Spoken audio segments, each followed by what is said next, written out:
I'd rather see Cody and Roman. Right. That's what I'd rather see because that's the full-blown story. Rewind, recap, relive. For over 50 episodes, the revolutionary force in wrestling interview. Folks, in this episode, R3 meets DDP as I have the pleasure of sitting with three-time world champion, the master of the diamond cutter, inventor of DDP yoga, and so much more, and easily one of the nicest people in the wrestling world. Please welcome WWE Hall of Famer, Diamond Dallas Page. Good to be here, bro. What would you say your first name was again? I'm Jonah. Jonah. Yeah, I should know. Okay, Jonah. Got it, man. My buddy Marlon, who books all my stuff, he said, "No, this is a good one. You like this kid." No, that's sweet. No, he was awesome in setting this up. Thank you to Marlon too. But I can't wait to dive into stuff. My first question really is what we're right off the heels of the Royal Rumble. I think everyone saw that you were able to be part of something so cool, be there so close to the action with Cody Rhodes, who I know you're very close with as well. And I was just wanted to know what that experience was like. What did that mean to you being there so close to Cody after a big win? Well, you really to really understand what it means to me. You got to know where we've been because without this guy right here, the American Dream, Dusty Rhodes, this is a shot of me and Dream in 1989 when I'm working for Florida Championship Wrestling. This is what they gave you if you were at his memorial. In this picture, someone gave me, and Dusty had signed the back of it. Oh my God. So you got to know that without Dusty Rhodes, there is no Diamond Dallas Page. Like I got my first break in the AWA. I made that happen. Like it was preordained, and it's God's work how that actually came together. Because I literally put three guys together who look like wrestlers, and I was their manager. And I made up a videotape and I sent it to the AWA. And 2 weeks later, they called me and said, "We want to bring you and your boys in for a tryout. But everybody likes your shtick, but no one's ever heard of you. Where are you guys working at?" Well, Rob, but none of those guys can actually wrestle. What? Why would you send me to tape? And don't call us, we'll call you. But what happened is a guy named Paulie Dangerously, aka Paul Heyman, left the AWA, left a huge void for a guy that could talk, and that's how I got my first, gig, and because they needed a new young guy that could talk. And then Florida Championship Wrestling happened. And I'm still running my nightclub in Florida because I'm not making any money. Like it cost me money to be Diamond Dallas Page those first 3.5 years. And Dusty and I got really, he just really loved my energy. And when I first met him, it was so surreal. I'm in the room with Gordon Soley, Steve Kern, who I just saw at the Rumble, and Mike Graham. And we were at, where Graham started everything. That's where Dusty learned booking. Eddie Graham pulled him in and took him under his wing because he realized he just wasn't a pretty face. That they really knew the business from the inside out. And Eddie Graham taught him everything. And Dusty taught me so much. He wanted me to be a color commentator. And I'm like, Dusty, I don't know a wrist lock from a wristwatch. He's like, don't worry about it, kid. Gordon Foley gonna walk you through it all. So I became a color commentator and a manager. And then Dusty finally had to leave because the territory wasn't popping like it was just 4 or 5 years before. And he went back and Vince McMahon put polka dots on John Wayne meets Elvis Presley. Like that was a total rib, but Dusty got it over because that's how good he was. He owned it. And And Vince really did love Dusty, but it was, Dusty wanted to compete with him, and whether it was the NWA or whether it was BWCW, because he wanted his creativity, he needed to express it. Dusty brought me in from Florida Championship Wrestling. Then he brought me into WCW 3.5 years later. So my bond with him was so strong. And then I meet Cody.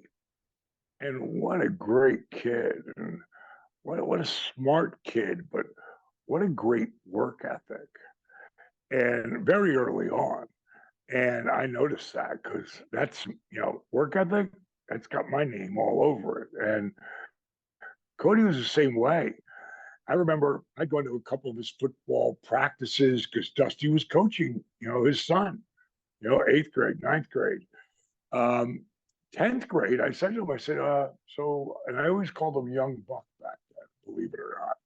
The history that would come later. Yeah. Yeah. I always called him Young Buck.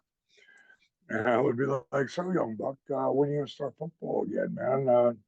He goes, I'm not going to play this year. And I was like, what? You're not gonna play football? You love football. He goes, yeah. He goes, but I really want to focus it on wrestling. It's not this year, not my sophomore year, but I'm telling you, my junior year, I'm going to win the state championship. And I was like, wow, that's a bold statement. And he said, I really think I can if I can just completely apply myself. And this cat would wake up 5 o'clock in the morning to work out and do all these workouts before he ever went to school. Then he go to wrestling practice and, and work on stuff when there was no wrestling practice. So I was there when he went 48-0. I was living in LA at the time. I flew back to watch that kid go 48-0. That's undefeated. And then the next year, because I talked to him throughout the year. The next year, over that summer, he came out and spent a week with me, and I got some great pictures up here of Cody. He's gonna be a senior. This is a great picture. See him there with the sunglasses on? Yeah, definitely. Looking good. You see that big son of a bitch is next to him? Wait, go up a little bit. Move Terry, it up, just move it up. Yeah, there we go. Who is that? That's Terry Crews. That's Terry when he's nobody. And I told Cody he's going to be a huge star. Now above is me, Kimberly, Rob Zombie, and a buddy Here, move it up Dragon. just a little bit. Move that up there we go. We got a good shot. Okay. So that's you? Yeah, and Rob Zombie and Kim and Cody. And so he came out for a week and it was crazy. He was in party with Rob Zombie, freaking, hanging with Terry Crews. And then the next year, his senior year, he lost. I want to say it was either his 11th or 12th match. He was undefeated and then he lost. So I called him up. I'm like, hey, Young Buck, what's up? Knowing what happened. And he said, Dallas, I lost. I fucking lost. And I said, thank God. He said, what? Why would you say that? I said, Code, you think you learn anything from winning? You don't learn from winning, bro. You learn from losing. You learn from falling down, making mistakes. That's how you get better. I said, what'd you learn from this? And he told me what he really would end up learning over the rest of that season was no one wanted to get pinned by Cody Runnels, a.k.a. Cody Rhodes. And he realized this very early on. So after he'd take the guy down, he'd let him up. And then he'd take him back down, and then he'd let him up. And then he'd take him back down and let him up. And he was in such crazy shape then. Those guys would get gassed. And eventually, he'd pin him. It's over, yeah. And I watched him go back. Me and my daughter, Brittany, went to his, trying to think if I could see that around here. here it is. Here is a picture. My daughter and I went to his state finals his senior year. And Cody goes, Dad, get Dallas down here. Because in Georgia, they let 5 family members sit on the mat, like being ringside, you know? Okay, yeah. And I think Grandpa had to get up or somebody, but I sat on the mat with everybody. And like I said, I watched this kid go against the only kid who beat him. And he ate him alive. So this is a picture of me and Dusty and Cody. I love that. So when you think about like what did it mean, because Cody knows that I'm always going to show up. You know, it's like some people, oh yeah, I'll be there. They never show. Right. I have never not been there for any athletic adventure that he had been on. And when he won the Rumble last year, you know, I was there. And by this time, living in Atlanta, I'm flying back to LA, which really was kind of profound. But I left LA to come back to watch him win his junior and senior high school year. Now I'm leaving Atlanta to go back to LA to watch him, you know, win the Rumble. And now he's a 2-time Rumble winner. And I was in the box with, you know, a bunch of legends, Larry Zbyszko, Brian Blair, Steve Kern, Hulk Hogan, Barry Windham was there, Mike Rotunda. And, you know, the seats, you know, the box seats, but the way they had it, I think the view sucked, you know, because it's just the way it was. You're in a farther spot back. I have a friend of mine named Chris Van Vliet. You might have seen some of his former guest on this great. show too. Actually, such a nice guy, so kind. Great human being, really good friend of mine. How we met is funny as shit, but he had texted me, "Are you at the Rumble?" And I said back. He goes, "Where?" I go, "In the Legends booth." And they didn't really have numbers on it, so he couldn't find me.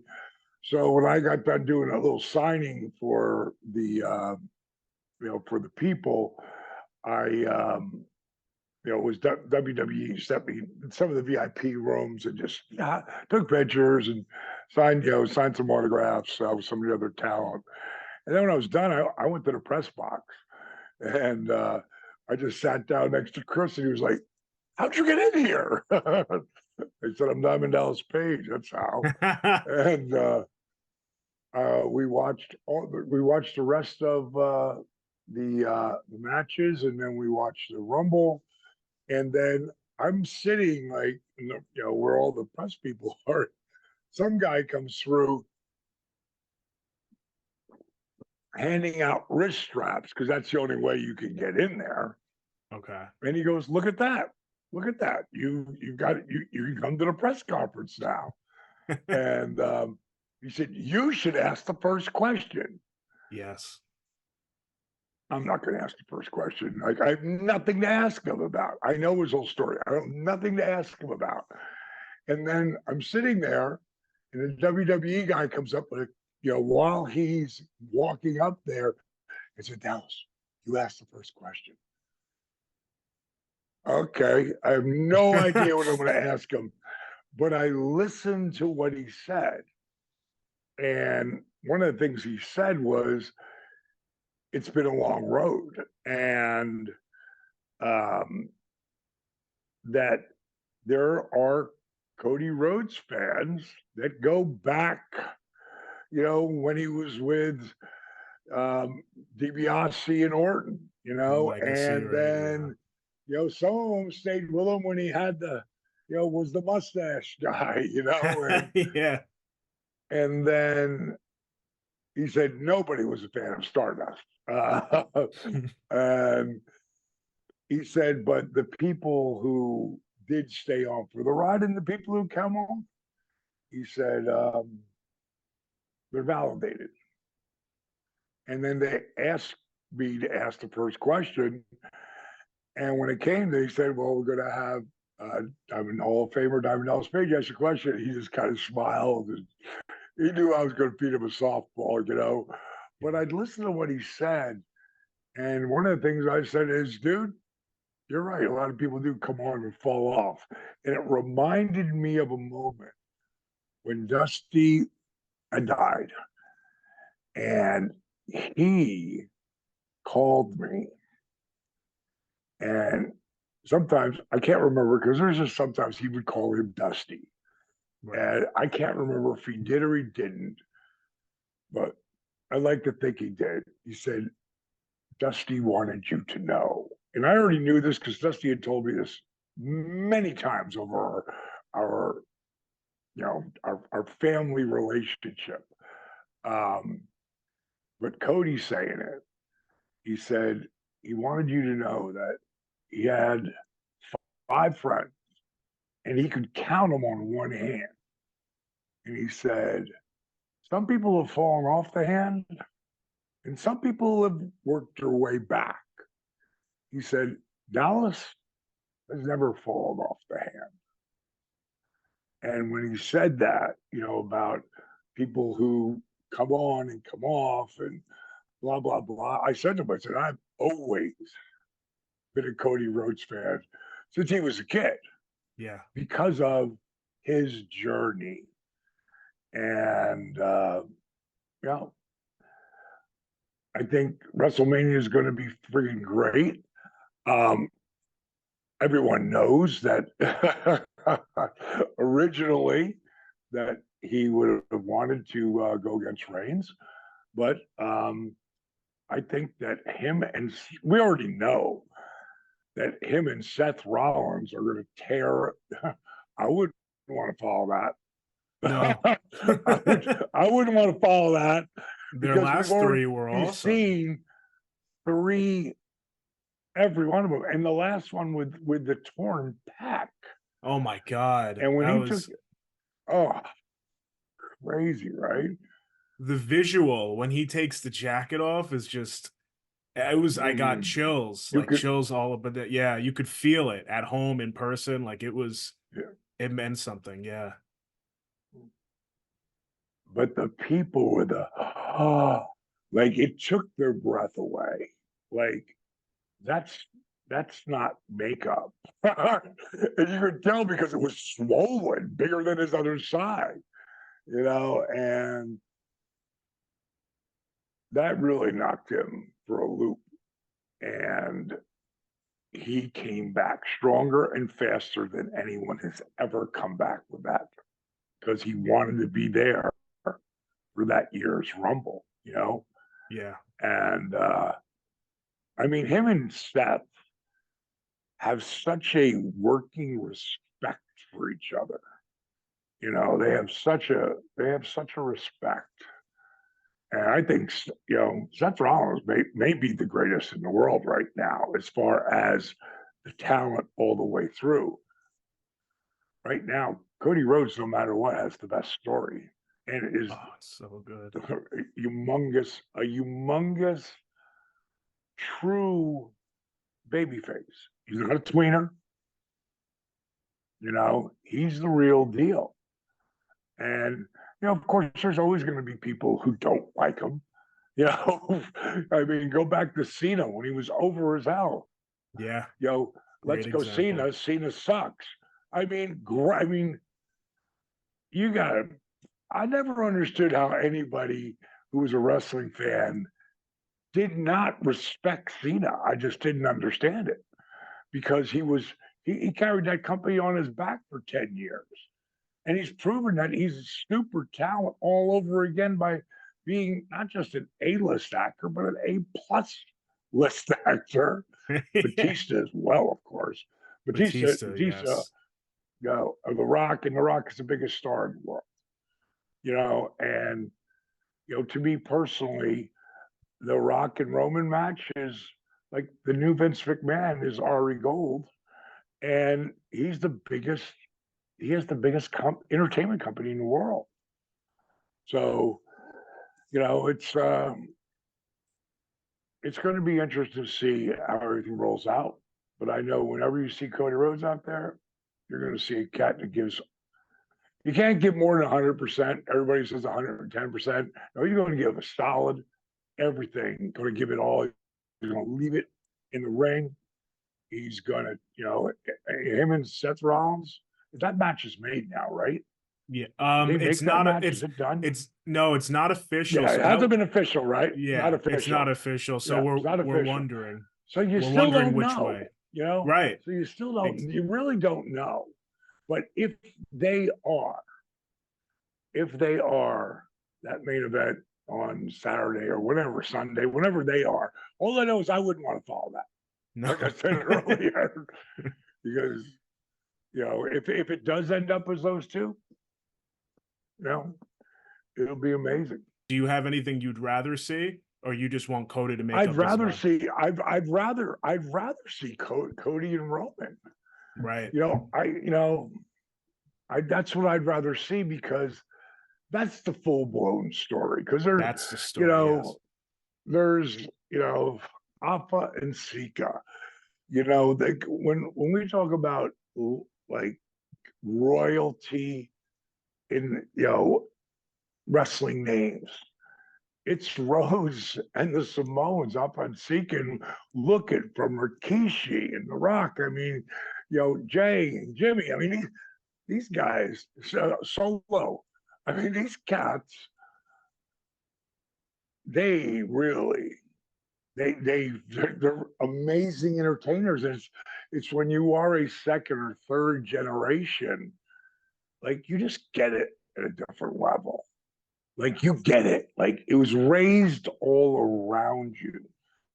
And I met Solo for the first time at the Rumble, and he walked over, took my hand, and I was like, "Kid, I've been watching you since you were in NXT, and you had a hell of a run there.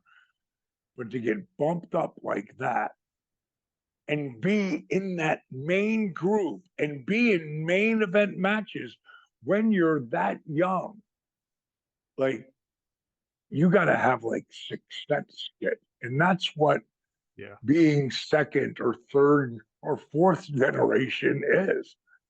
I love everything that Jay and Jimmy are doing too. I mean, like, there's so many guys that now can compete for that world championship title, that universal championship title. There's so many guys that people would say, like, this is going to be a hell of a match. Like, it's not one-sided. You know what I mean? Right. There's a lot of guys that are all around there. Now, Roman, of course, Roman's had it the longest, and he is a bona fide friggin' mega superstar.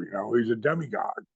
Yes. So, but I'd like to see that match. I've said it on Busted Open. I would love. I think the story it takes it to there, but you have to understand the whole playing field has changed now, and we all know why. I'm not going to talk about it because I don't know, because there's I know when something happens in my life. There's my story, there's their story, and then there's what really happened. And when it comes, to that shit, I don't watch the news. I don't if someone negative comes even on any of my social media, they get eliminated, like blocked. Good. Because I don't have time for that shit. I'm going to be 68 in another 2 months, man, and you look I great. Don't have time by the for way, negative. I look great for 48. Never mind 68. But I don't have time for negative assholes. I just don't. No, and to pivot from that, something that I've heard you say might even rival your wrestling legacy when it's all said and done is DDPY. I mean, so much positivity involved with that, and we see how successful it is now. We've seen it evolve. But I'm curious, I don't remember hearing about its inception and how scary that must have been, or intimidating going into like a new path like you did. Can you talk about that? Yeah, yeah. 'Cause you have to understand, it started when I was wrestling. Like, I just had the offensive coordinator uh, from the XFL for the Houston Roughnecks, I think they were called, XFL guys. And this guy, AJ, wrote me this email because he felt compelled to do it because it changed his whole life. I mean, he's a stud, a former player, um, and neck and back, and couldn't play golf, and just so beat up. And then when, of course, 2020 came, and then all of a sudden the league shut down, and you know everything shifts up and changes. He can't turn his head without moving his whole body. And so he had seen DDP. He had heard about it before. He saw different DDPY workouts. He saw this stuff, and he found one on YouTube, and he just started doing it. And then he went and bought the app, and he feels unstoppable now. And when I get something like that, first of all, it's super cool getting someone in any kind of a professional level, because when the only reason DDPY exists is because I didn't start wrestling until I was 35. My career didn't take off until I was 40, really 41, because that's when at 40, I hit Scott and Kev with the diamond cutter, but Randy Savage was right on me. And we had the feud of the year in 97.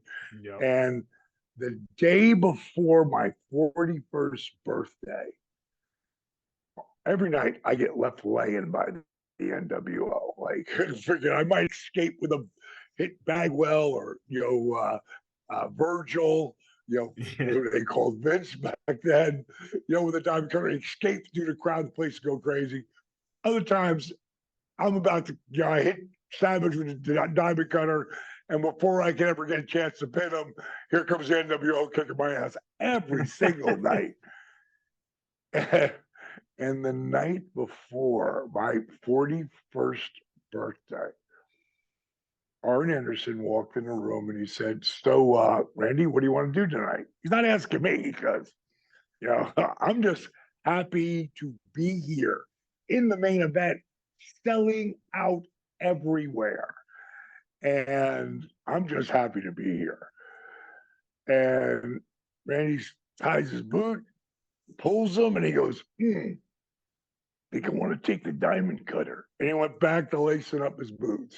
Wow. And Arn was like, "Whoa, D, I hope you know what this could do for your career." I'm thinking, yeah, but you got to remember, there's no cell phones.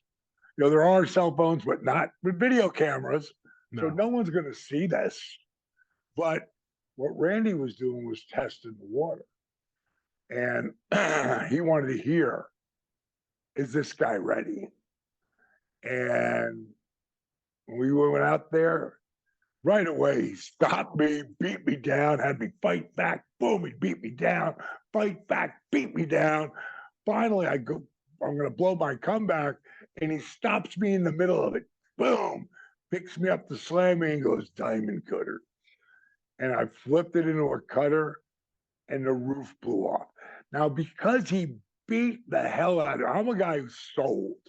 A lot of guys don't sell so well. More guys at the top of the card, they do, but you got to, if your 5-year-old nephew pokes you in the eye, you're going to go, "Oh my God. Yeah. Oh my God, he poked me in the eye." You're not going to be, you're going to sell.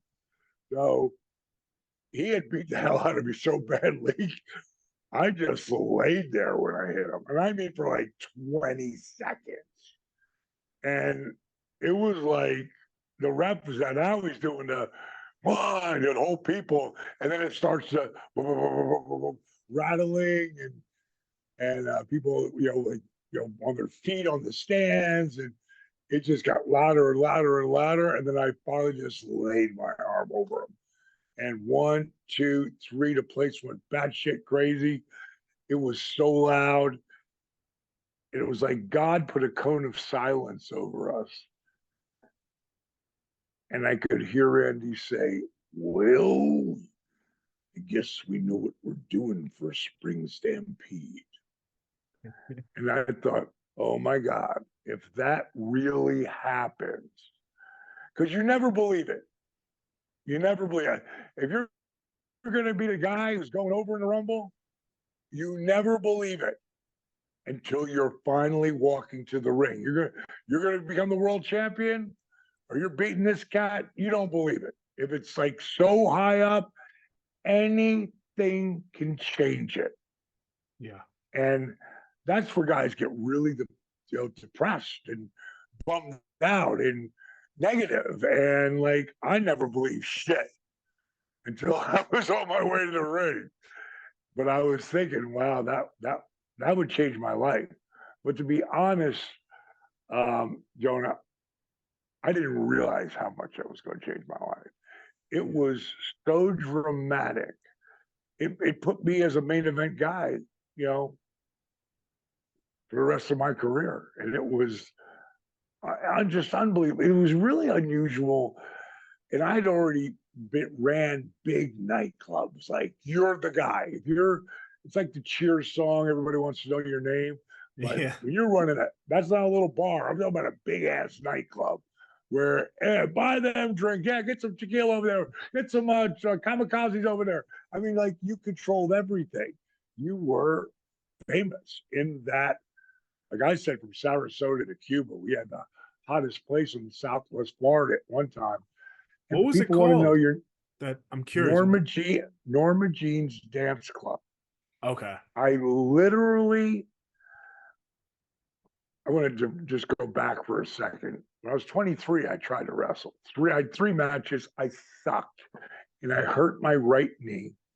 And my doctor said, take off a couple of months of that crazy wrestling shit you're doing. And I'd only been doing it for 3 months. And I got a chance. I was in the bar business since I was 17. Day crew, cleaning up the place. I was still 17 when they asked me to bounce one night because I was 6'4", skinny as hell, but 6'4". And they put me on the floor, and I was sneaking in the bars by that time. But all those girls who would never talk to me if I was in the club as a regular human being, once you had that Art Stocks Royal Manor shirt on, or Jimmy Burns Secret Inn, or whatever, I don't care what the club was, and women acted completely different to you. And so I got a chance at 23 when I hurt my knee to run this little rock and roll joint. And man, I forgot all about the wrestling idea. Like, I had so much fun with the booze, the broads, and the party, kind of left me. And then Wrestlemania happened. This is in 1979. My third match was in, and the only reason I know this because my brother-in-law, someone sent him a card that had the wrestlers on it. I was number 2 on this card because I had long blonde hair like I did.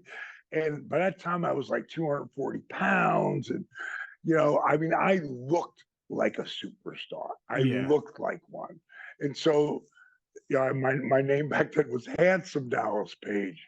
I did it as an homage to Handsome Jimmy Valiant, the Boogie Woogie Man, but I didn't realize I was stealing his gimmick. I didn't realize that at the time.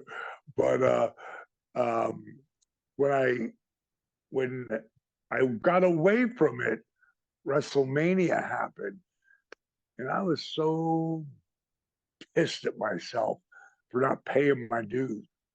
Like, a lot of people get sidetracked from their goals. That's why I always tell people, just don't think it, ink it, write it down, put it somewhere. It's in your face. Good. So you've got to see it. So you got to see it all the time. And again, I had too much fun with the booze, the broads, and the party.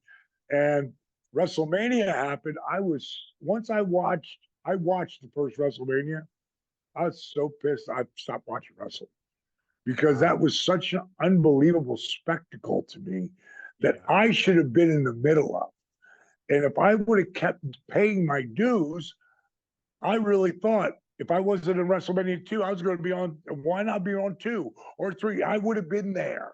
And I know I would have.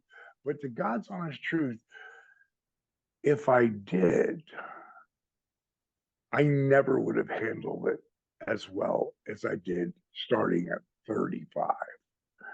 Because I would have done way more crazy shit, like all my buddies who are all broken and beat up. Unless they're doing my shit or some kind of yoga, they're crippled up. You know, so many. All you gotta do is go to a signing. But dude, not me, because I've not only been putting the work in on the mat, you know, with my power cuffs now with the weights, lightweight, but friggin' like crazy pump, rock hard. When you get older, the first thing in your 50s and 60s, you lose muscle mass, you lose bone density, you lose stability and mobility, and you lose balance. I have all that. And I'm going to have it till the day I die. Now, will I be as big as this, 228 pounds? Probably not, you know, but who knows when I go. But now I'm lifting weights again because of my power cup routine. I stopped lifting weights for 15 years because I'd leave the gym like, oh, my shoulder. Oh, God, my pec. What did I do? Did I tear something? You know, because my ego walked into the gym with me. And you know, friggin', it just so much smarter. So once I stopped watching WrestleMania and I stopped watching wrestling completely, one night I was flicking the channels like this, like you used to do. Like you used to. And some guy walked out of the curtain with a bag over his shoulder and a Fu Manchu and swag like he had swag before people knew what that was. And it was Jake Snake Roberts. So I watched that cat's match. It was so real. It was so based in reality. And his promos, whoa, give you what I call God bump. And boom, he sucked me back into the TV. Like he made me want to watch wrestling again. And one night he's leaving Miami, because if you worked Florida coming in, so WWE, back then WWF would fly into Tampa or Miami. Let's say Tampa, because that's where he came from. He's got to go to Miami. That's 300 miles. Fort Myers was right in the middle. And Jake walked in my club. And it would be the beginning of me wanting to find my way back to that dream that I had. That is so inspiring. That's meant to be Jake walking in there of all clubs. God, I mean, that's crazy.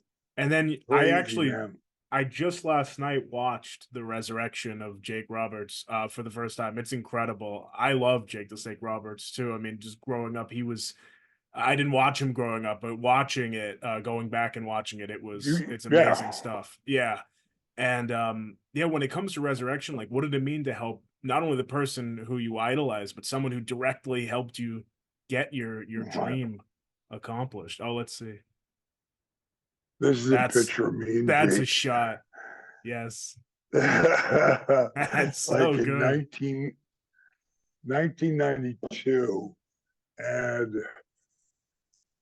you know, of course, that night, Jake and I got fucked up, you know, and then he wanted to, ride that white horse. And I had already stopped doing that because when it comes to cocaine, man, it seemed like it was a fun drug and like it's not gonna hurt anything. But man, I watched it ruin so many people's lives. And he, the brunt of that, it wasn't not just him. You got to remember, back then, Vince was working those guys. The longest run Jake ever had was 90 straight days, double shot on Saturday and Sunday. So if you worked Atlanta at 1 o'clock, as soon as you finished your match, you got in the car and started working your way to Chattanooga or Nashville or wherever the hell you're going. And you're driving 100, 200, 300 miles to the next town. Sometimes they'd be hopping on planes and going to the next deal. And I mean, the only way that those guys could have done that is with painkillers, muscle relaxers, and recreational drugs. So it's so. And if I would have come through that, I don't know what would have happened. Because I got really good at parenting myself in my 30s, not my 20s. Mm-hmm. Parenting yourself is really putting it all on you, like good and bad decisions. Like today, if I make a decision that's heavy, it's going to come down to how do I feel about me?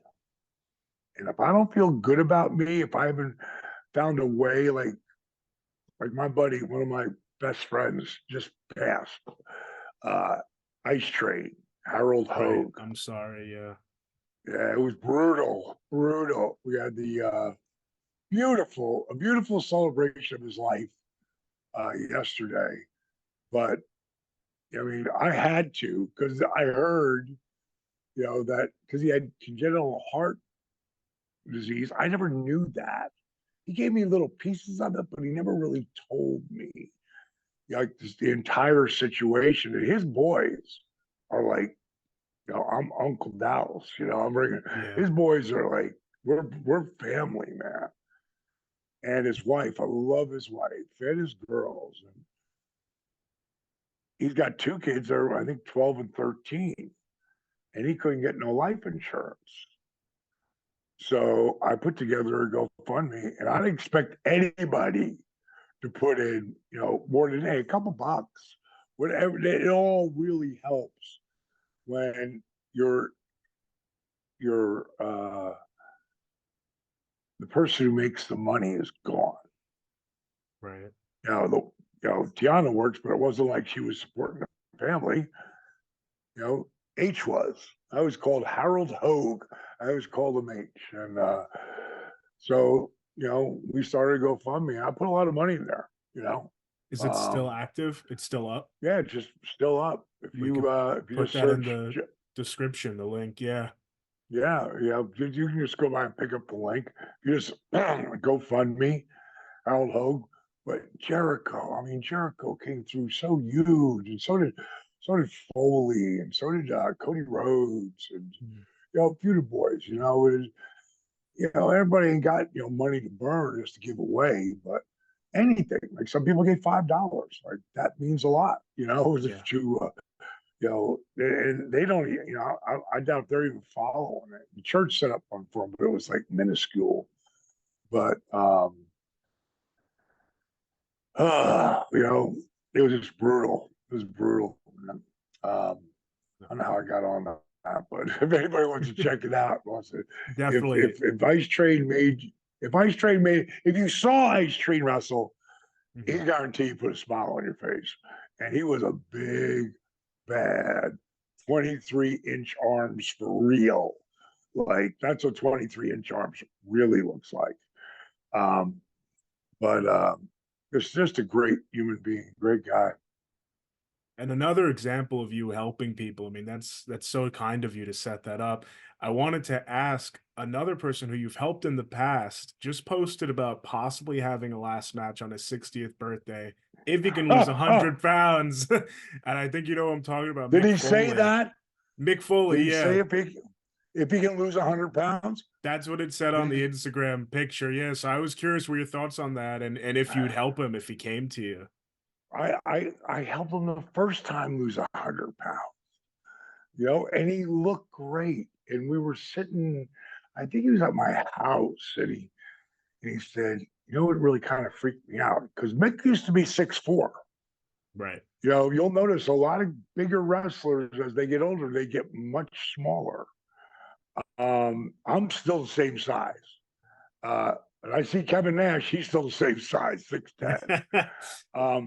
But so many guys aren't because their spine and, you know, the knees and, you know, the mobility. But Mick was down to like 6'1.25" or something like that. And he told me, I'm back over a little bit over 6'3". And he lost like 100 pounds. And he looked great. And now that I know that he's actually, I just read that because he really has to. And hopefully he'll get back on the train because he did really good with the program, man. Because again, DDP yoga, you can't tell me you can't do it because the workouts start off in bed. And now we've even got rehab programs, rehab for the back, rehab for the knees and shoulders is coming in the next week or two. But you start off in bed. And that, Bobby Fish, who's one of now, he just took my certification for DDP yoga. Now he's going to be a certified instructor. But Bobby tore his ACL. And I didn't know this till I'd gone down for my second or third time down to NXT to work with the guys and the girls. And he pulled me aside. He said, I really got to thank you, man, because when I tore my ACL, you know, I had the operation, I couldn't do anything but bed workouts. Mm-hmm. So that's where I started. And it helped me get out of the bed faster and then sit in a chair. So I did all the ones in the chair. And then I got to stand strong and I used the chair to help me get up and get down, to help me get lower, to help me break up scar tissue, to help balance me. And now I don't have it. I'm using a block because I'm going to lose that next week or so, man. But my body is so much stronger. And they said I healed twice as fast as anybody they've ever seen. But again, that goes back to the program, you know, and anybody can do it. We're about to unleash 2 videos. One is Butterbean. And when you see what Butterbean starts out like, forget the fact that he was 500 and some pounds at one point. He's in a damn wheelchair. And he walks like, forget the Hunchback of Notre Dame. His body isn't like this. It's like this. So he would put the crutches up under his arms, but it hurt his back so bad. A lot of times he'd walk like this with the crutches in front of him. And we started shooting a docu-series, which will probably end up on Amazon Prime, probably the next few months. We're almost finished with it. But we just did it's a short. It's 17 minutes long, and it's a short of Butterbean's journey from the depths of literally thinking he's not going to make it another year or two, and his mindset was as bad as it could be because he was in so much pain. So that's one story. The other story is that we're going to be putting out is Marcus Bagwell, who was, you know, like Jake and Scott, an addict, and did not think he was. For 20 years, he was, and it pretty much almost completely ruined and ended his life. And the movie the docuseries is called Change or Die, because these guys don't get their shit together. They're going to die in the next 5 years. And Marcus does something really like that he would never do. You'll see it. And I don't want to spoil it, but he reaches out to help somebody, and then I helped them as well. But Marcus was the focal point of helping this person. And the only person that Marcus before this was going to help was himself or his drug dealer, and because that's the way addicts are, And Yeah. Jake, I knew Jake really wanted you asked me, what did it mean to me? For me to be able, there's 5 things I'm incredibly proud of, like incredibly. Number 1 is my wife and my kids, like above everything. But then there's, the 3 world champions that never thought that anybody thought that could happen. Hall of Fame ring, again, no one ever thought that could happen. The resurrection of Jake the Snake. And the last thing is, as I always tell people, don't listen to a word I have to say about DDP yoga or anything I have to say. We have a page that my buddy Chris Gabriano, he started it with like 2 other guys and 2 other girls to help keep them accountable, for the program. Now it's got 77,000 people on it. That's amazing. And then, if you just go to Facebook and type in DDP yoga, 1 word, not 2 words, 1 word. And I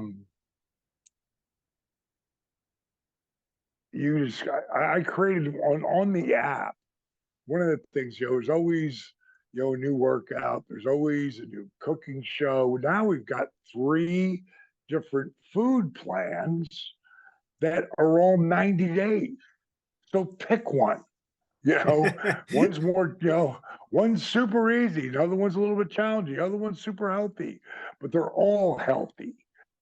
And we guide you into everything. And then there's motivational Mondays, and then there's yes. and then there's Fabulous Friday, where I go on that page, that Facebook page, DDP Yoga 1. Like, you just can't go there and see anything. You got to request to join. Okay, well, they're gonna let you in, and as long as you're a positive-minded individual, you can stay as long as you want. It's so amazing how many people come there looking for some kind of hope. It was really bad over COVID because people, we're not meant to be by ourselves, trapped in an apartment and can't go out. We're not meant for that. So isolated, yeah. Fuck, there was more damage done mentally over that period. That's why my boy Jelly Roll is so over today, because he over COVID, he put out that song that on YouTube called Damage. And man, that went. I just saw Jelly was at, we talked before, he wants to do program, but he was at the Rumble. Right. And it's been popping up on WWE a lot. Yeah. Yeah. And when I was on my way to do something, he was behind me. He goes, DDP. I go, Jelly. He goes, give me some love. Oh, that's great. Yeah. And on Tuesday, I'm supposed to talk to his manager about March. He took all of March off. And I got to have the Busted Open boys down here for the first week. But after that, probably going to go up, hopefully going to go up there and spend some time with him, help him. He's already down like 28 pounds. He's got a chef and everything. And, and I'll just go through the whole gamut with him because he's such a great guy. Yeah. I mean, again, he was people who are damaged, and lost hope. And what's really fascinating, like right now we have the Positively Unstoppable Challenge. Nobody gets in it to win the money. They get in it to help people, help them stay accountable. And that's really what it's about. And so many people, I mean, unbelievable transformations who have come to the program. And sometimes they're there for, like this one guy, Jason Henry, 2 years ago, he was the grand champion. And he'd been in it for, I believe, 3 or 4 years in a row. He started like at 400 pounds. And at the end, he was like 236 and looked really great. Yeah. And he still keeps going and leading by example. We've got so many great transformations, and that it really starts on that page. I tell people, don't listen to a word I say. Go to DDP Yoga, one word on Facebook. Like I do it every week. I just did 3 of them so that I could go to Jamaica for a wedding. But I just did 3 of them because I just grabbed people's stories. Like these are such great stories. I've got to read. I don't want people, because there's so many people. Before you know it, it's put up there and it's gone. So you don't really get to see it. There's just so many people. Oh, no, I mean, what you're doing for wrestling world is one thing, but just people in general and everything you've done that you've turned yourself into from your wrestling stardom to now DDPO guy. I mean, it's amazing. It's and really commendable too. I wanted to ask you about one match in particular, Halloween Havoc 1998 against Goldberg. You weren't victorious in this one, but I wanted to know, was the match as hard-hitting as it looked? And what was it like being in there with Goldberg at his prime of that undefeated streak? Yeah, and I asked, we were at a strip joint one night, me and Big Bob, and I start talking to this guy next to me, and he's so charismatic. I'm like, dude, you need to do what we do. You need to be in the wrestling business. He goes, nah, I'm playing for the Falcons. So I was wondering why you're so big. And we just bonded, changed numbers. I introduced him to Eric that night. I'm like, this guy's got to be one of the boys at some point. And then 4 or 5 years later, he showed up, and we had talked. We go out to lunch, dinner. So we knew each other well. And he started down the power plant, and I would go there just to work with him. And that's what Steven Regal did for me. Steven Regal helped me out a lot because he was so smart, and had been doing it since he was 15. And getting to have that match at Halloween Havoc, and it really, if you watch that match, it blurs the lines. Like what's real and what's not.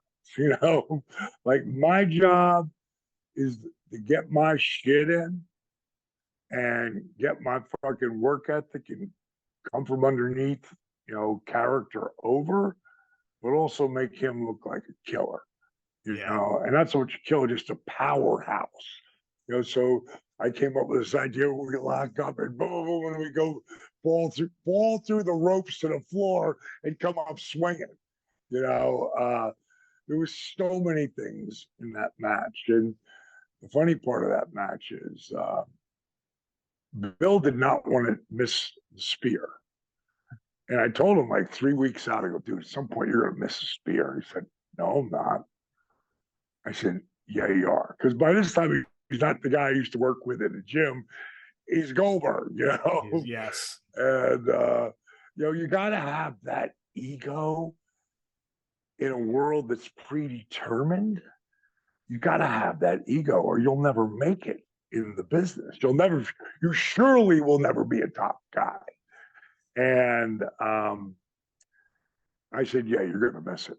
And it took me 3 weeks for him to, if you look back at that match, there's a point where he's coming, I think he throws me off. I can't remember how I end up in a turnbuckle, but here he comes. And man, if you watch, and I'd never done this before on any other match, I kicked my feet up and came out and fell on the apron. Mm-hmm. And if you watch, as I'm kicking my feet up, he's coming through and he ain't stopping. Like, I'm going to spear you, like, for real. Like, you aren't that quick. But I got out. I mean, literally, like, boom. So if you didn't move, he was gonna. Oh, he was going Full to. force. Let's put it like this: he hit his shoulder on the post, Yes. and later on in the match, when he goes for the spear, I used to say when I was explaining this match, I'm a napkin. That's what you're going to hit. You're going to hit air because I know how physical you are, and I'm going to be gone before you ever get there. And what happened with that, here's Bill's head. Boom. Oh. His head. Now he fucks up his shoulder, and now he's knocked himself out. And it's I don't know how to explain it. I've been there before. I remember I've been a number of times I've been knocked out in the ring, came to, and literally, like, what I learned, I don't remember anything. I don't remember what just happened. I don't remember where I am in the match. I have no idea. Yeah. So what I learned to do was look for a red camera light. Okay. And if there's a red camera light on, that means we're on TV. If there's not, I would say throw me to the floor. You knocked me out. And so there's a red camera light on. Bill is waddling back and forth, and he goes to pick me up with one arm because his shoulder is huge, fucked up. Because wow, Bill wasn't the guy who really sold. It wasn't his gimmick.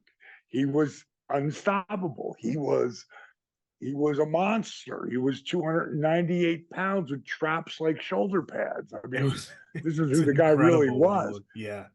Well, I remember one time when I said to him, I'm going to flip your legs out and take the bump, and I'll cover you. And he goes, no, the first time I flip my legs, I'll flip and, I'll springboard on my hands back to my feet. I go, right. He goes, I didn't believe he could do it. But boom, I swept his legs. He went boom, boom, and landed on his feet again. I was like, better. And then I did it to him again. That time he took the bump. But better, that guy, like, that's what a great athlete he was. And he was very snug in there because it was real to Bill. Right. And I had a doctor fly in named Dr. Kenneth West to 8 different pay-per-views and Ready to Rumble. 5 of them and Ready to Rumble, I could not get out of bed. My back, I was seriously injured, but it always came around the back because I broke my back. At 42, that's where DDP yoga came from, or I was on my way to breaking my back. I was on that way because, man. But that match, when he went to pick me up, I didn't realize he was doing it with one arm until I looked down his arm. And he picked me up and he put me down. And I thought, he has never sold like this for anyone. Like, he's in trouble. And then he picked me up and I flipped behind him, spun him and hit him. Now, this is where I knew I was mad at the time, but looking back, like, when you take the diamond cutter, you just go dead. You don't move anything because the fans know you're going to kick out if you move. But he was out still. So he's going by, like, there's a will and a way to get there. And I'll tell you about the time I knocked out for myself. When I got knocked out and remember what happened later, and what you remember and what you don't remember. Those concussions are real, man. But he's waddling a little bit, and I cover him after I waited 20 seconds or so, because I'm not going to cover him. He kicks out right away. Fuck Yeah. that. So I let him stay Smart. there for probably an uncomfortable amount of time. And I finally laid my arm over him. 1, 2, and he kicked out as opposed to 1, 2.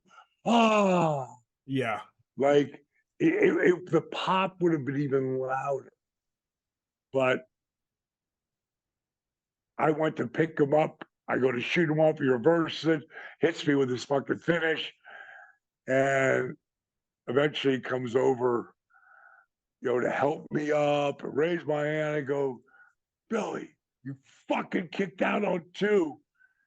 He goes, D, I don't remember anything. And I've been there. Yeah. Really bad. One night, me and Kim, I'm wrestling Randy. It's a second. It's a Bash in the Beach.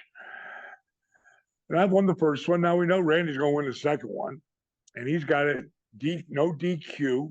So he's got Scott out there. He's got his tag team championship belt. And we have a hell of a match. And the rep is screaming, go home, go home, go home, meaning finish the match. And friggin' Randy hits me with the Scott, gets the referee. Randy hits me with the belt. Randy gets the referee. Scott picks me up, gives me his finish. And I'm hearing, go home. Like, when it gets to 3 hours in 1 second, it goes to another program.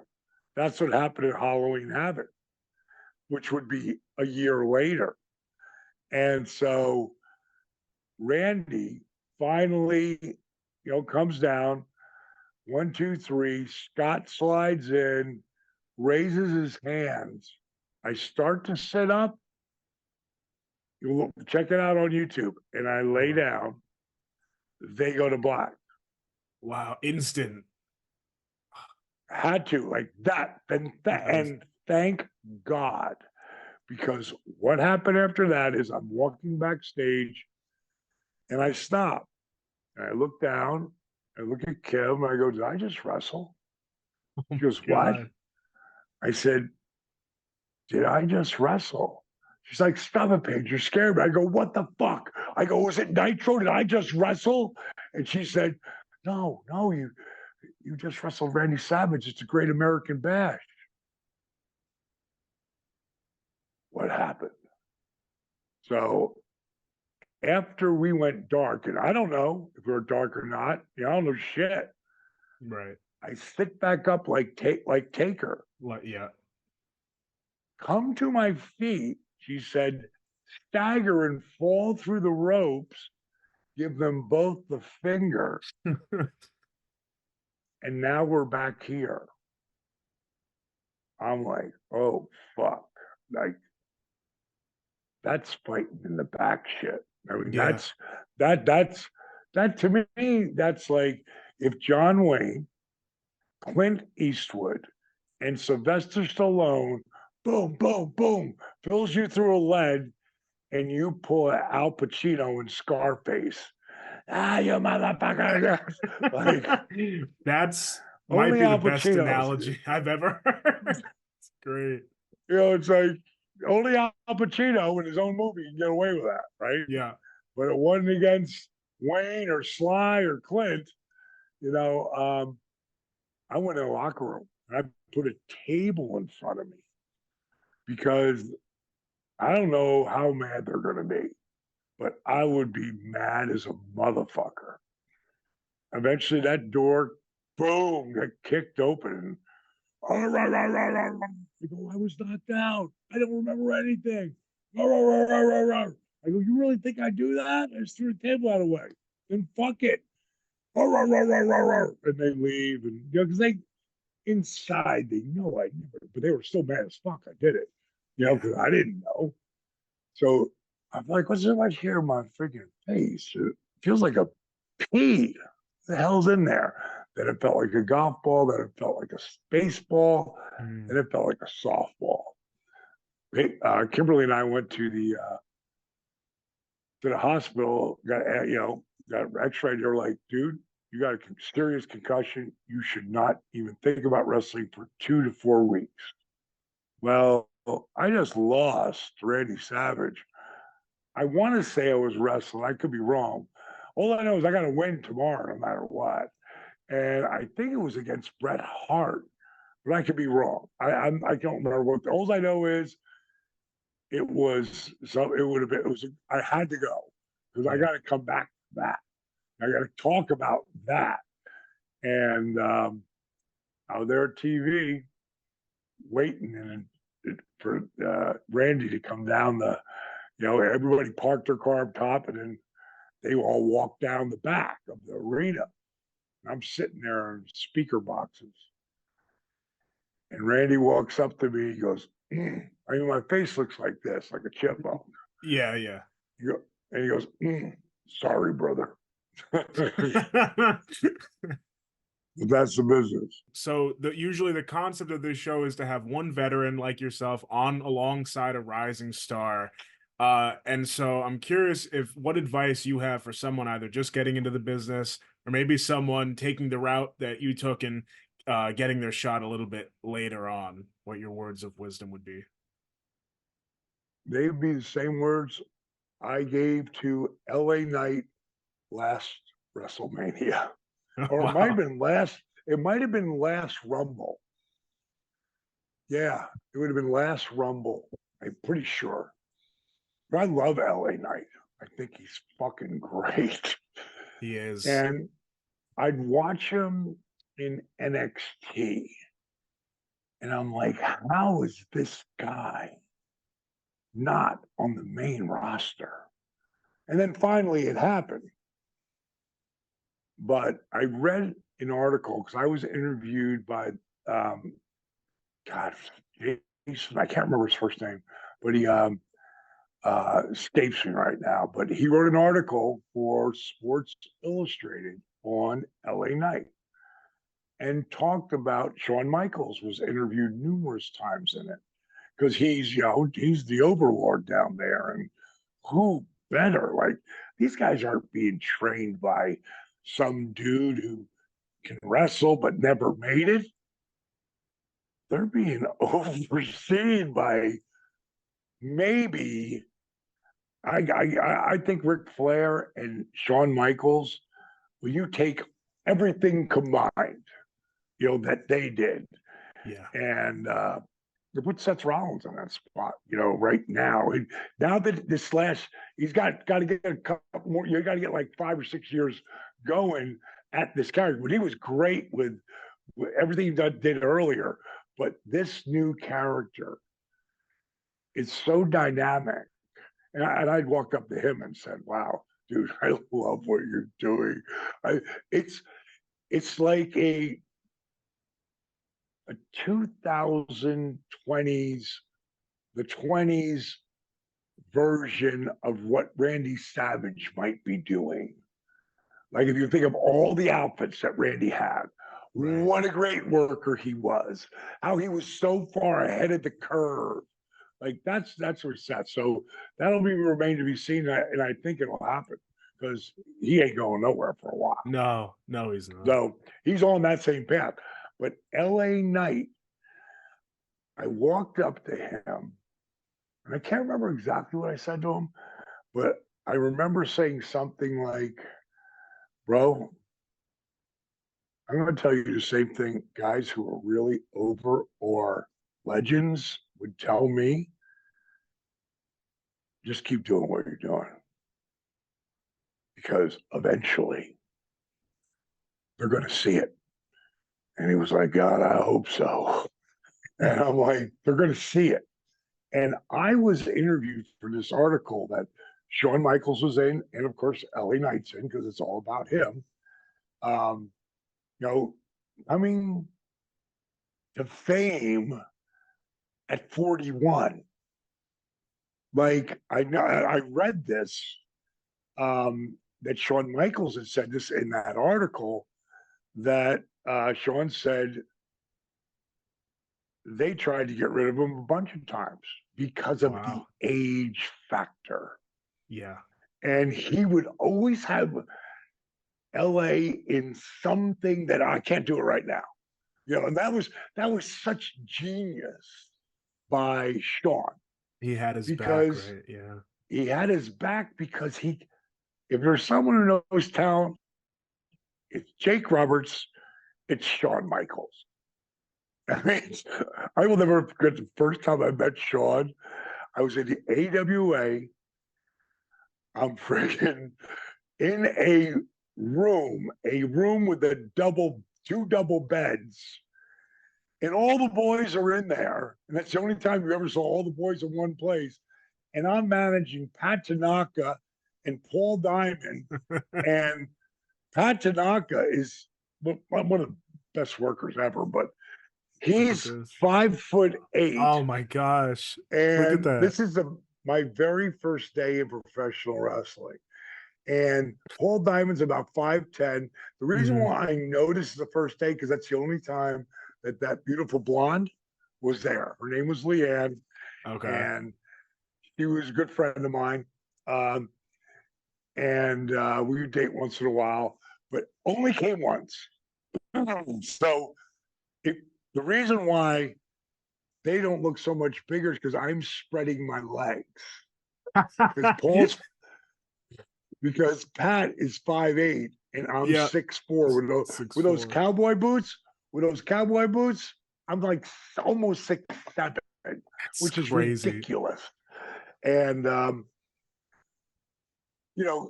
don't know how I got on that rant, but the bottom line is, I love your rants, by the way. Just all the directions. Yeah. But I keep coming back to where I'm going. So yes, you do. No, you're sharp. Yeah. LA Knight over these next 5 to 10 years is going to be one of the biggest stars in the business. I mean, he's got it. He makes people think about our days, because he's working the crowd like that. He looks great. He can work his ass off, but he doesn't he takes calculated chances. And he's 41, but he's not really 41. He's probably more like 32, because he doesn't have all the miles on him. And that's the only reason I could do what I did, because my whole run starts at 40. And that's for 270 days, 280 days a year. Comes in, plus doing a Tonight Show, like Hollywood Squares. Yeah. Movies, Rat Race, and another movie I did called First Daughter. I mean, dude, I was working 300 plus days a year, but I didn't have all those road miles on me. Yeah. And either is LA Knight. And I think he is going to be a mega star too. He's already done it. I mean, he's already there. He's there. Now it's consistency. And he ain't going nowhere. He has worked so hard to get there. I think the guy's awesome. I know talent. I knew Goldberg before 4 or 5 years before he ever shaved his head and put on a tattoo. But I saw it factor, and so any guy coming up, the older guys is really tough right now, unless you're an LA Knight, unless you're a Diamond Dallas Page, because there's a lot of relationships that LA has formed over the years. Diamond Dallas Page, without Kevin Nash and Scott Hall and everything that I did for them and they did for me, like if those guys don't, like it was my idea to drop, Kevin, Scott, hug Kevin, get the shirt, put the NWO shirt on, hug Kev, turn around, Scotty, high five me, bang, Kevin over the top rope, my idea, but Kev pitched it because Wow. I'm not pitching that. And and I understand why, but the bookers didn't want it to happen because they didn't believe that I should have been that guy to drop them. But it was my idea. And I had real life. Here's me and Scott when I'm managing him as the Look at diamond these are stud. so good. Wow, look how big he is. His chest, Again, his shoulders, yeah. He was 298 pounds back then. That's insane. And again, I'm doing this shit and squatting. I'm 6'4". He was probably 6'6". And modest. Good. Without the relationships, and I always tell people, so many people, and we'll leave you with this quote. So many people believe it's all about who you know or who knows you. But that's not really it. It's about who's willing to say they know you, who's willing to put their name on the line for you. You see, that's what I read in spades from Shawn Michaels. And, and I put the guy over, but, there was the analogy. Here's these two guys, 41 years old, and their careers blows up. And the business is blowing up again. Oh, because wrestling's cyclical. And right now, man, there's so many wrestling organizations. There are so many women wrestling all around the world. It's mind-boggling. But there are so many independent wrestling organizations everywhere. Wrestling, for that deal to go through with Netflix of $5 billion to be on the show for 10 years, I think it's $5 billion for 10 years on Netflix. I think that was the number. That sounds right. And it was $2 billion for USA to get SmackDown because they don't want to lose wrestling. Yeah, wrestling's so hard. It's because you know why? Because it's what sports are, and we're sports entertainment, but it's what sports are. You got to see it. Very few people, unless it's their favorite team, the Yankees or the Cowboys or whatever, will tape it and then watch it. I do that because I don't want to watch commercials. So I'll tape it, and then an hour and 20 minutes in, here I come to watch it. But I'm still watching it in real time. Same thing I do with WWE. If I'm freaking, I don't want to watch commercials. So you're not going to have to once it gets to Netflix if you got the premium service, which is going to be interesting how they handle that. I know. I was thinking the same thing. Like they got to fill 3 hours then, or what?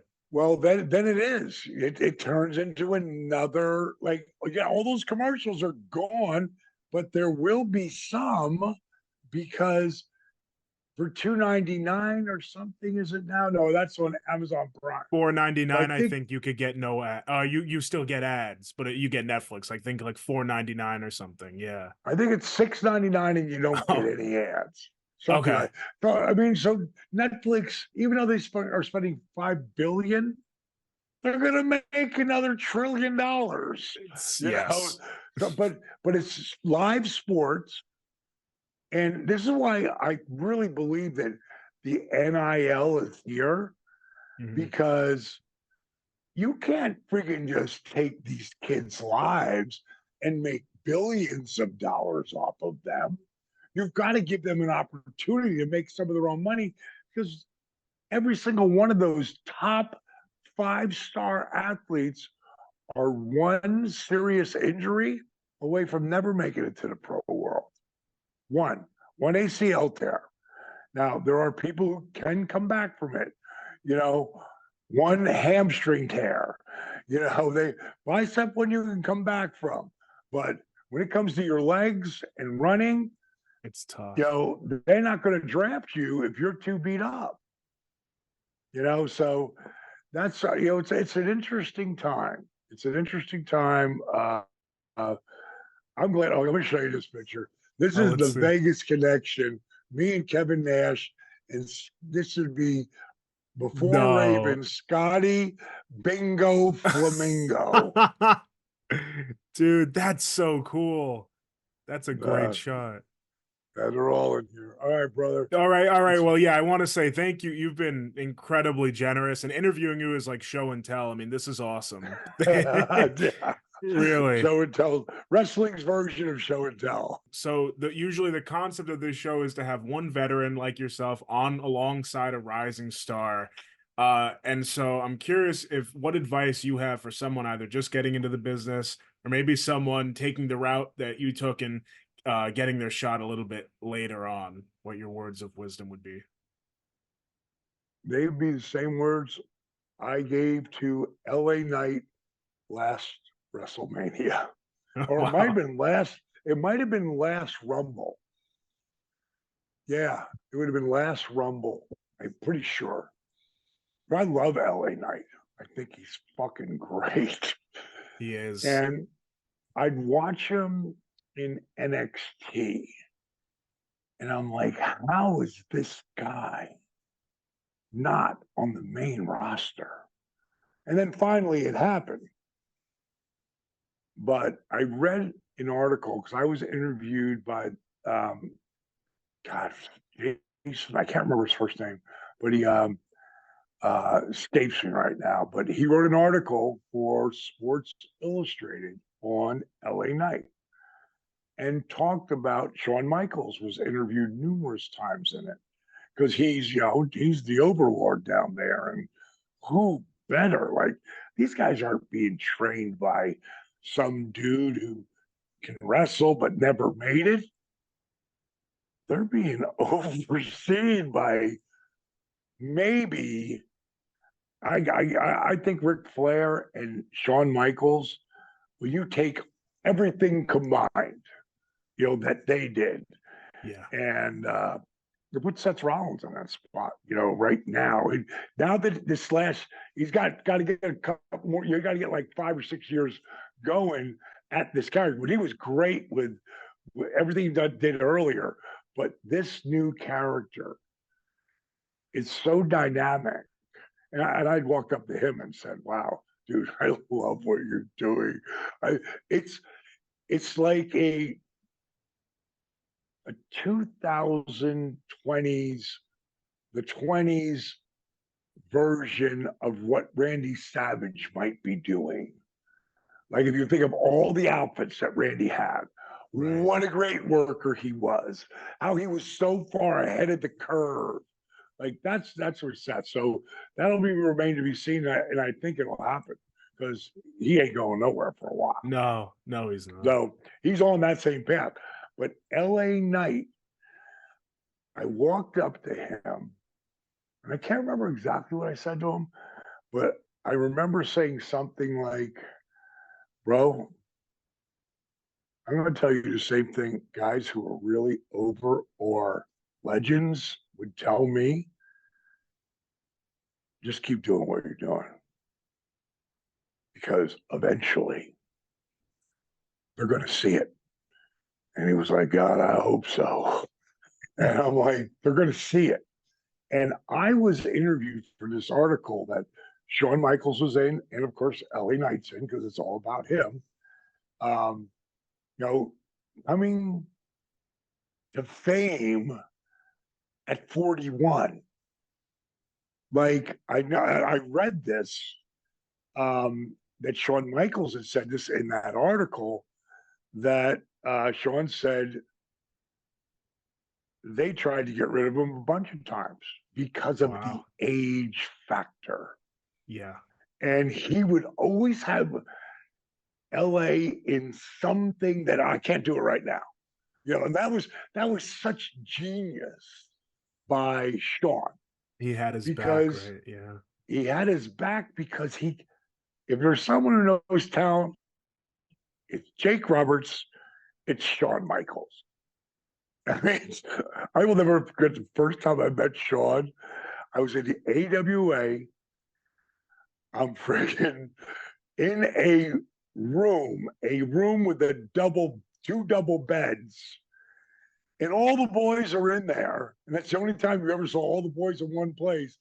And I'm managing Pat Tanaka and Paul Diamond and Pat Tanaka is one of the best workers ever, but he's this. 5'8". Oh my gosh. Look at And that. this is my very first day in professional wrestling. And Paul Diamond's about 5'10". The reason Mhm. why I noticed the first day, because that's the only time that beautiful blonde was there. Her name was Leanne, Okay. and she was a good friend of mine. And we would date once in a while, but only came once. So the reason why they don't look so much bigger is because I'm spreading my legs.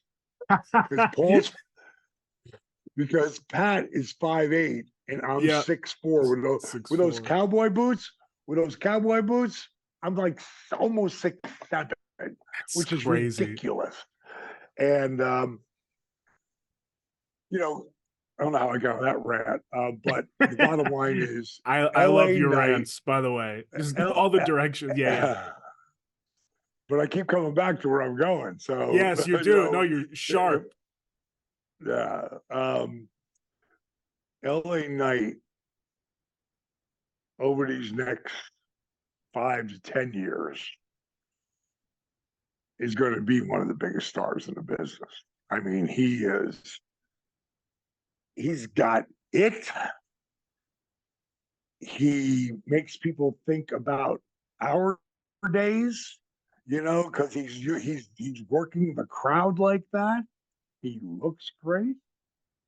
He can work his ass off, but he doesn't take. He takes calculated chances. And he's 41, but he's not really 41. He's probably more like 32, because he doesn't have all the miles on him.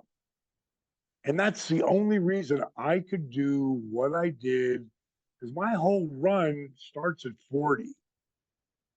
And that's for 270 days, 280 days a year.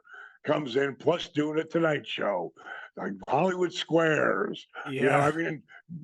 Movies, Rat Race, and another movie I did called First Daughter.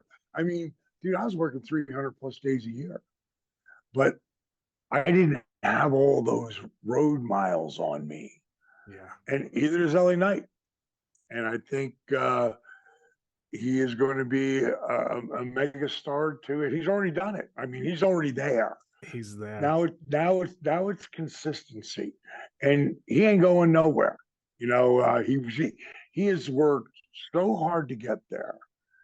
I think the guy's awesome. I know talent. I knew Goldberg before 4 or 5 years before he ever shaved his head and put on a tattoo. But I saw it factor. Rewind, recap, relive. For over 50 episodes, the revolutionary farce in wrestling interviews.